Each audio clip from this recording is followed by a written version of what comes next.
नमस्कार मंडळी, माझं नाव सोमनाथ अभंग. मी आज रांजणगाव गणपती मध्ये आहे. या ठिकाणी खेडकर वस्तीवरती रामचंद्र खेडकर सर यांना काय त्रास होता, त्यांचं वय 93 आहे आणि त्यांना आपलं अमृत ज्यूस सुरू केल्यानंतर काय फरक पडला, त्यांच्यामध्ये काय इम्प्रूव्हमेंट झाली ही त्यांचे चिरंजीव सुमुख सर आपल्याला सांगतील. तर सर, वडिलांना काय त्रास होता आणि अमृत ज्यूस नंतर काय फरक पडला? नमस्कार.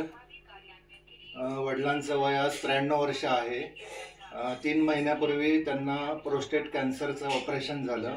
ओके. आणि गदादे सर आमच्या शेजारी राहतात, त्यांच्याकडनं अमृत ज्यूस बद्दल मला माहिती मिळालेली होती आणि वडिलांना एक टॉनिक म्हणून त्या स्वरूपात मी सुरुवातीला घेतलं. पण जवळजवळ 1.5 वर्ष ते बेड रिटर्न आहेत. त्याच्या आधी त्यांचं गुडघ्याचे कार्टिलेज डॅमेज झाले होते, त्यामुळे ते झोपूनच होते आणि मध्यंतरी आता त्यांना सारखं झोपल्यामुळे बेड सोर्स झाले होते. ओके. पाठीला आणि खाली कमरेच्या खाली जखमा व्हायला सुरुवात झाली होती आणि मला खूप टेन्शन आलं होतं की आता हे कसं काय बरं होणार. तर मी हे टॉनिक म्हणून ऍक्च्युली सुरू केलं. पण त्याचा परिणाम असा झाला की त्यांच्या म्हणजे ह्याच्यात खूप फ्रेशनेस आला त्यांना. जे अगदी अशक्तपणा आला तोही गेला आणि पूर्ण त्यांचे जे जखमा होत्या त्या पूर्णपणे बऱ्या झाल्या आणि त्यांना युरिनसाठी कंटिन्यू गोळी होती. युरिन आणि स्टूल म्हणजे संडास होण्यासाठी ते सिरप द्यावं लागायचं. तर युरिन आणि संडास आता त्यांना नॅचरली होते. त्या गोळ्या पण त्यांच्या आता औषधं ती बंद झालेली आहेत. एवढंच छान रिझल्ट झालेला आहे याचा. मी सगळ्यांना रेकमेंड करेल की हे तुम्ही अवश्य अवश्य अवश्य घ्या.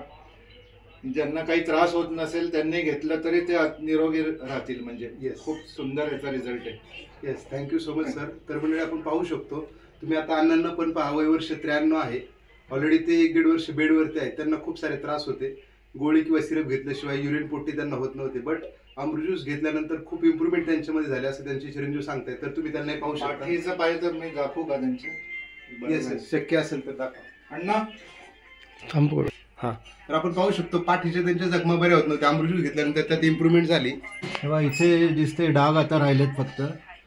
पूर्ण याच्यातनं पाणी येत होतं म्हणजे, आणि खाली पण होतं, कमरेच्या खाली पण ते मोठं होतं अजून, ते पण पूर्ण क्लिअर झालेलं आहे. Yes yes. तर मंडळी, हे अमृत ज्यूस म्हणजे खरंच साक्षात अमृत आहे. 93 वर्षाच्या आजोबांना सुद्धा याने रिझल्ट येतोय. तर आपण सांगतो की जन्माला आलेल्या दुसऱ्या दिवसाच्या बाळापासून तर 105 वर्षापर्यंतच्या आजोबांना आपण अमृत ज्यूस दिलेला आहे आणि त्यांना वयाच्या 93व्या वर्षी फरक पडतोय. तर ही खूप चांगली गोष्ट आहे. तर थँक्यू CMD सर, तुम्ही आम्हाला असं ग्रेट अमृत खऱ्या अर्थाने दिल्याबद्दल. हर हर रियाज, घर घर रियाज.